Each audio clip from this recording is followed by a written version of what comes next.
Why is it that we, as recovering alcoholics and recovering addicts, have such a strong desire and need for instant gratification? Hello, everybody. Welcome to Sobriety and Silver.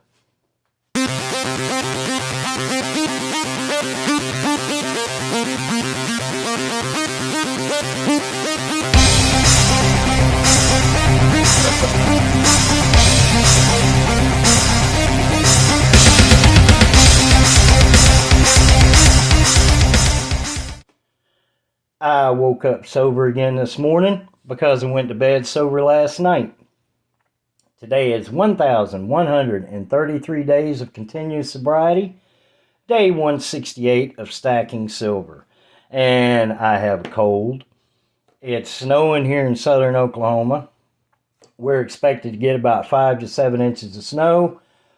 And if you are from the north, like my wife and I are, it's not a big deal. But here in southern Oklahoma, yeah, it shuts everything down. But anyway, beautiful day. I love the snow. All right, guys.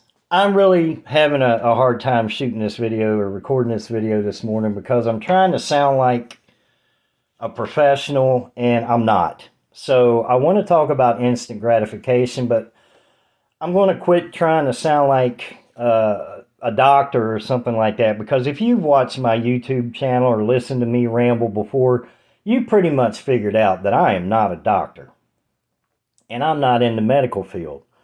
And I'm just me. So this is my perspective, a recovering alcoholic of 3 years on instant gratification.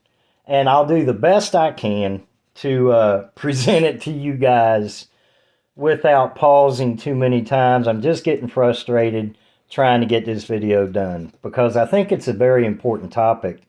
And I wanted to give the best quality information I could, but I'm just trying to sound like somebody that's not me. So here we go. Instant gratification. Yes, I struggle with that still. After 3 years of sobriety, I still struggle with instant gratification. Man, I see something. If I want it now, and I'll try to figure out every way possible to get it right now.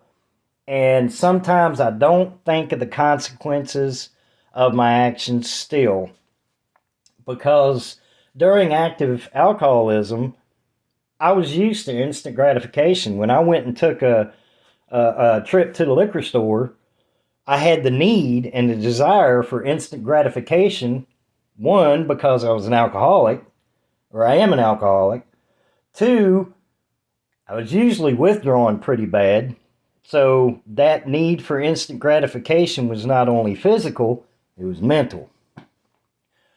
So I would sit in the parking lot and choke down a half a pint or a quarter pint of vodka just to get that instant gratification to feel better.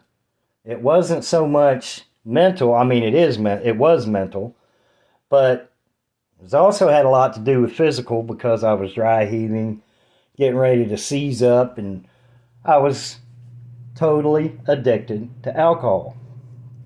And I'm not going to get in a whole lot about dopamine and all that stuff, because again, that's where I kept messing up my other attempts at this video, because I was trying to sound like a doctor. And all I am is a recovering alcoholic trying to get the best information I can possibly give. So we get used to that, man. When we're in our active addiction, we get used to that dopamine dump. And when we take that drink or use that substance, we get that dopamine dump, that feel good, life is great. I ain't worried about anything that's stressing me. I'm not worried about bills. I'm not worried about family problems. I'm not worried about anything because I got that dopamine dump. Problem is, the longer we drink or the longer we use, it takes more and more to get the dopamine dump. And then even when we do get the dopamine dump, it starts to dry up. You don't get that. So when we do get into recovery, especially early recovery, and I consider myself still in early recovery, 3 years after decades of drinking is early recovery to me. we don't get that dopamine dump. It's very hard for us to find something that makes us happy, that we're content with, that like a good dinner or a good movie or something that a normie, as we in recovering, or as we in recovery call, no disrespect intended, normies, can watch a good movie or read a good book or have a good dinner or, something very simple and get that dopamine dump, or not, it's not a dump, it's a slow release, but you get happy. And for somebody in early recovery, that can be challenging. And rewiring the brain, it can be hard. It's frustrating. We look for stuff and we try to find things that make us happy and we just can't do it. Maybe trying to go fishing or going hunting or whatever your hobby was while you were drinking. It included the alcohol, and now you're doing that without the alcohol, or maybe you found something different and it's just not enjoyable. It comes back. The brain will heal itself. It will rewire itself. And those little simple pleasures will start having meaning again. You'll start living life and being happy. And for me, stacking silver is mine. This is what gets me patient. This is what helps me. And see, I was trying to go off on trying to sound all professional again, and I'm just not. This is me. All right. Stacking silver really has helped me because the closest LCS to me is, I have one about 45 minutes north and I have one about 45 minutes south. So I don't go to my LCS a lot. 90% of what you see on here, if not more than 90%, I had to wait for. And when I first started getting into stacking silver, I had that mentality to, I want to spend every penny we had on silver because I wanted the instant gratification. And it just don't work like that. And it's slowly rewiring my brain to have patience, because if you look back at some of my first videos at my stack versus what I have now, I'm right around 50 ounces of silver. But it's a big difference, and it took patience. It took learning what I was doing, dedicating myself to learning from other more experienced stackers what I was doing and how to get the best deals. Learning which websites to go to, or not websites, bullion dealers, and checking out their deals. So stacking silver is really been therapeutic for me. There, I'll use a big word for all of y'all looking for me to sound professional.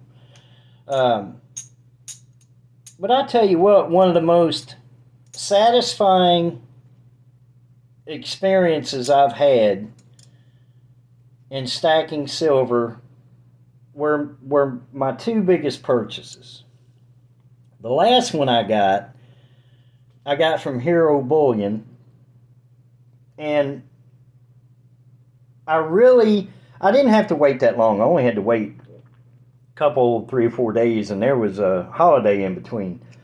But the satisfaction of getting this in the mail and opening up my American Silver Eagles was a wonderful feeling. It was a wonderful sense of accomplishment, something that I had accomplished in sobriety. I had to be patient, not only waiting for them to get here, but also taking my time going to different bullion dealers and checking out their deals. Now, these are off quality. I think in that, I don't think in that one video I did where I got them, I called them off market But hey, I'm a rookie, guys. And you guys did correct me. So off quality, but they're still American Silver Eagles, 1 ounce. And the other purchase I did, now this one I had to wait even longer, was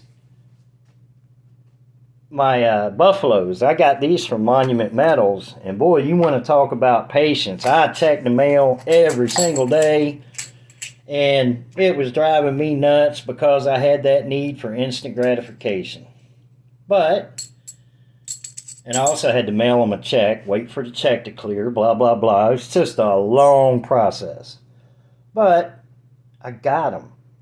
And that feeling of accomplishment, that satisfaction, that release of dopamine, I guess you could say, was much more satisfying, much more rewarding than picking up that bottle. I can guarantee you that. So, watching the stack grow here, oh, knocking stuff over, yeah, I still shake. Watching the stack grow over time, teaching me patience, is absolutely one of the best feelings and most satisfying feelings that I've had. I'm going to keep the video short now. I'm not going to talk anymore, because if I talk anymore, I'm going to start sounding like an idiot if I don't already. But instant gratification, just be aware of it when you get into early sobriety, because it is going to be there. You're going to want it. There are ways to work on that. This is my way to do it. I did the best I could in this video. I hope that it was somewhat informative. I thank you guys for sticking around, if you did manage to stick around this long. I've really struggled with this video today. I've started it over probably 5 or 6 times, and I'm not starting this one over. It is what it is. I will give you guys the best I can do, but I'm just me. All right. Now, I do want to discuss some barter and trade scenarios. I said in my last video that I was going to talk about barter and trade, and I never did. I have some ideas that I don't know how to do it. All right. I don't know if there's a community other than like websites, things like that, but are there silver stackers out here to where you guys trade back and forth? And I'm not talking about maybe silver. Yeah, I understand that we trade silver and stuff like that, but you know, if I have these right here and don't need them anymore,